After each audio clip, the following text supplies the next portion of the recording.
बद्दी के गुलाबपुरा में सिख युवक के साथ मारपीट का मामला सामने आया है। आरोप है कि दो युवकों ने लोहे की रॉड से युवक पर हमला किया और उसकी पगड़ी तक उछाल दी। बद्दी एसपी ऑफिस के बाहर खड़े सिख समुदाय के ये लोग अपने बेटे के साथ हुए अत्याचार के लिए न्याय मांगने पहुंचे हैं। दरअसल बद्दी के गुलाबपुरा में तजिंदर पाल सिंह नाम के सिख युवक पर जानलेवा हमला किया गया। दो युवकों पर हमले के आरोप लगे हैं।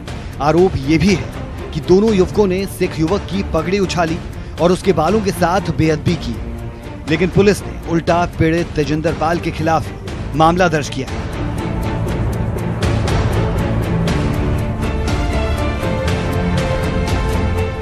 और दो बंदे दिखे। अच्छा, फिर फट्टे से शटरिंग का जो फट्टा होता है ना, उससे पीटा उसको, थैले निकाल दिया, उसकी पग भी उतार दिया, वो केस भी उसके पड़ दी, बहुत बेअदबी की केसों में। उधर पीड़ित युवक रोपड़ के सिविल अस्पताल में भर्ती है और न्याय की गुहार लगा रहा है। ਜਿਹੜੇ ਉਹਨਾਂ ਨੇ ਗਵਾਹ ਲਿਖਾਏ ਸੀ ਉਹ ਵੀ ਉਹਨਾਂ ਨੇ ਮਨਾ ਕਰਤਾ ਵੀ ਅਸੀਂ ਬਈ ਕੁਝ ਨਹੀਂ, ਅਸੀਂ ਤਾਂ ਸਿਰਫ ਲੜਾਈ ਛੜਾਈ ਹੈ, ਵੀ ਅਸੀਂ ਇਦਾਂ ਦਾ ਕੁਝ ਨਹੀਂ ਕਰਿਆ। ਫਿਰ ਵੀ ਮੈਨੂੰ ਨਾਲਾਗੜ੍ਹ ਲੈ ਕੇ ਗਏ। ਉਹਨਾਂ ਨੇ ਉੱਥੇ ਮੈਨੂੰ ਕਿਹਾ ਕਿ ਚੱਲ ਤੇਰਾ ਹੁਣ ਮੈਡੀਕਲ ਕਰਾਉਂਦੇ ਆ, ਵੀ ਤੂੰ ਮਾੜਾ ਮੋਟਾ ਲਿਖ ਦੇ ਵੀ ਮੇਰਾ ਜਿਹੜਾ ਮੈਡੀਕਲ ਹੈ ਉਹ ਕਰਵਾਇਆ ਜਾਵੇ। ਮੈਂ ਵੀ ਮਾੜਾ ਮੋਟਾ ਲਿਖਤਾ ਜੀ। ਉਹਨਾਂ ਨੇ ਉਹੀ ਲਿਖਾਈ ਦੀ ਮੇਰੀ ਰਿਪੋਰਟ ਬਣਾਤੀ। ਉਹਨਾਂ ਨੇ ਕੁਝ ਮੇਰੇ ਤੋਂ ਪੁੱਛਿਆ ਨਹੀਂ ਬਈ ਹਾਂ ਤੇ ਨਾਲ ਕੀ ਹੋਇਆ ਕੀ ਨਹੀਂ ਹੋਇਆ ਹੈ। ਇਹਦੇ 'ਚ ਪੁਲਿਸ ਵਾਲਿਆਂ ਦੀ ਵੀ ਮੈਨੂੰ ਮਿਲੀ ਭਗਤ ਲੱਗਦੀ ਆ ਥੋੜ੍ਹੀ ਜੀ। ਜਿਹੜਾ ਉਹ ਤੋਂ ਬਾਅਦ ਮੈਨੂੰ ਪਤਾ ਲੱਗਿਆ ਜੀ ਉਹਨਾਂ ਨੇ नजायज असले का मेरे पे इल्जाम लगाया। ये कोई पहला मामला नहीं है जब खाकी पर सवाल उठे, लेकिन अब जब मामला एसपी के दरबार तक पहुंचा है तो उम्मीद है कि पीड़ित को न्याय जरूर मिलेगा। बद्दी से जगत बैंस की रिपोर्ट, न्यूज़ 18 हिमाचल।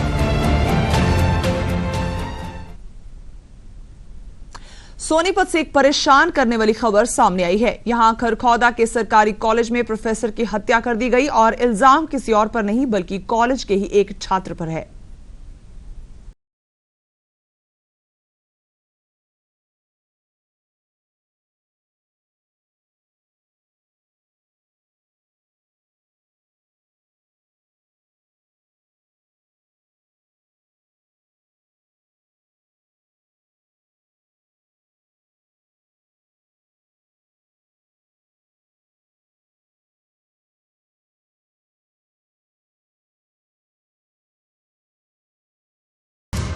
नहीं, ऐसा तो कोई झगड़ा नहीं हुआ। जो इस प्रकार की नौबत तक आए, इस प्रकार का तो झगड़ा न हुआ।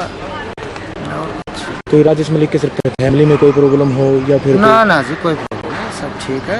उनकी वाइफ भी स्टेनो है, वो उसमें सेंटर में लगी हुई है।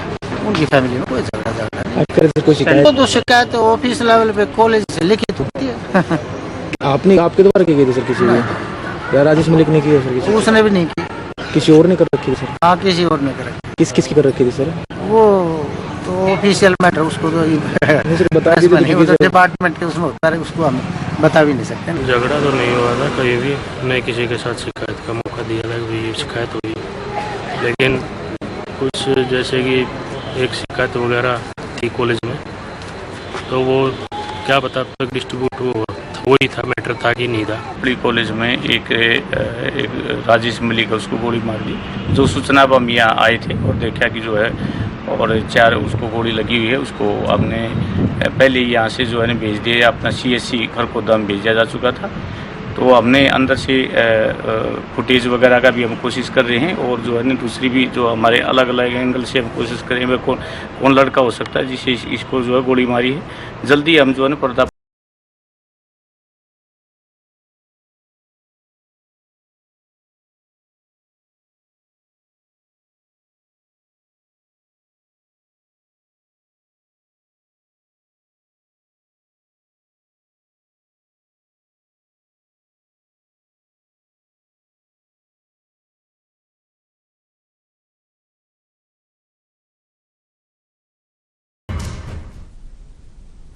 कालका शिमला हेरिटेज ट्रैक जो पूरी दुनिया में मशहूर है, इस ट्रैक पर सोमवार को स्टीम इंजन चलाया गया और आज भी चलाया गया, जो सैलानियों को शिमला से कैथली घाट तक का सफर कराएगा।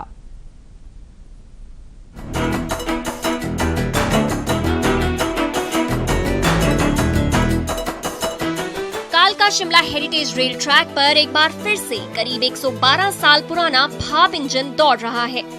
इस इंजन में 3 कोच को जोड़ा गया है, जिसमें करीब 23 विदेशी सैलानियों ने कैथलिक घाट तक पहला सफर किया। ये सफर करीब 22 किलोमीटर का है, जिसमें करीब 1.5 घंटे तक पर्यटक प्राकृतिक सुंदरता का लुत्फ उठा सकेंगे। इस सफर को फिलहाल 1 वे ही रखा गया है। ये इंजन 13 मार्च यानी कल भी 8 विदेशी सैलानियों को प्राकृतिक सुंदरता से भरा सफर करवाएगा। इस इंजन को केवल बुकिंग आने पर ही चलाया जाता है। इसे साल में दूसरी बार शुरू किया गया है। Darjeeling tours that we've seen the steam engines here, which is fantastic. The sunshine is wonderful.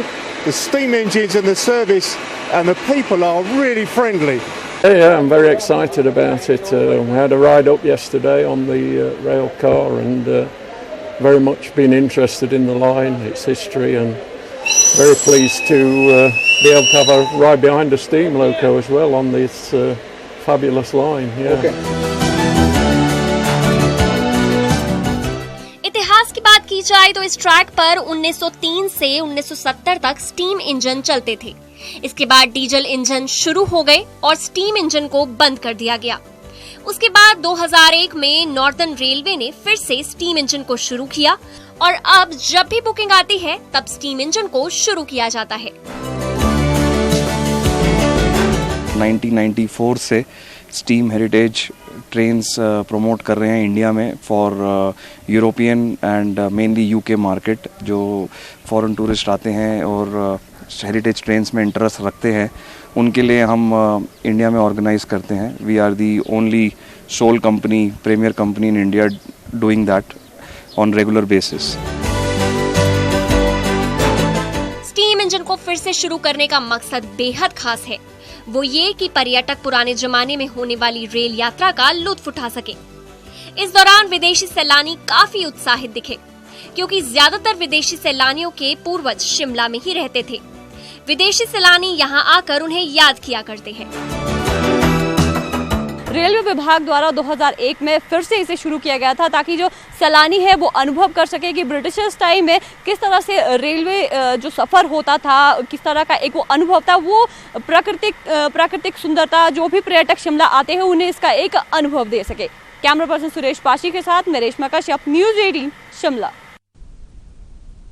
विश्व प्रसिद्ध रोहतांग दर्रे में सर्दियों में भारी हिमपात होता है, जिसकी वजह से लाहौल स्पीति का संपर्क पूरी दुनिया से कट जाता है। लेकिन जैसे ही हिमपात का सिलसिला बंद हुआ, सीमा सड़क संगठन के जवान लाहौल को देश दुनिया से जोड़ने के मिशन में जुट गए। आपको छोड़े जा रहे इस रिपोर्ट के साथ दीजिए इजाजत। नमस्कार। खतरों के खिलाड़ी, बर्फ की चट्टानों से लड़ते हिमवीर, सफेद चोटियों को झुका के मानेंगे कुदरत की कैद से मुक्ति का अभियान।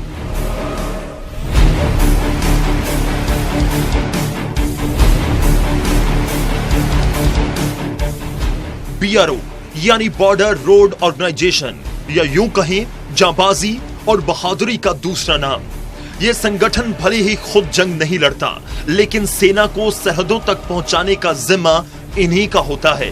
कोई भी मौसम हो, इन्हें सरहदी इलाकों की सड़कों को इतना मेंटेन रखना पड़ता है कि सेना और उसका साजो सामान किसी भी वक्त तुरंत बॉर्डर पर पहुंच सके।